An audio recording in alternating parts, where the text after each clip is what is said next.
வணக்கம். என்னோடய தங்கச்சி ஹஸ்பண்ட் வந்து திருச்செந்தூர் போயிட்டு வந்தார். அங்கேருந்து வேல் வாங்கிட்டு வந்தார். சின்னதாக அழகாக இருந்துச்சு அந்த வேல். அதுக்கு அபிஷேகம் பண்ணேன். பால், விபூதி, மஞ்சள் எல்லாம் 3ம் வச்சு அபிஷேகம் பண்ணிவிட்டு வச்சுட்டேன் பூஜை ரூமில்.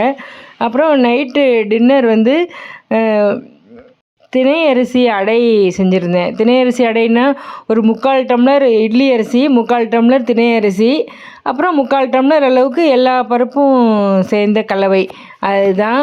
அதுக்கு வந்து கேரட்டு, அப்புறம் இஞ்சி, பூண்டு இதெல்லாம் போட்டு, சோம்பு இதெல்லாம் போட்டு அரைச்சிட்டு இது வந்து சட்னி சாம்பார் வந்து மாமி கொடுத்தாங்க. கடையில் வாங்கினாங்களாம், ஹோட்டலில் டிஃபன் வாங்கினாங்களாம். அதனால் அது கொடுத்தாங்க. நல்ல சைடிஷ் செய்கிற வேலை எனக்கு மிச்சமாயிடுச்சு.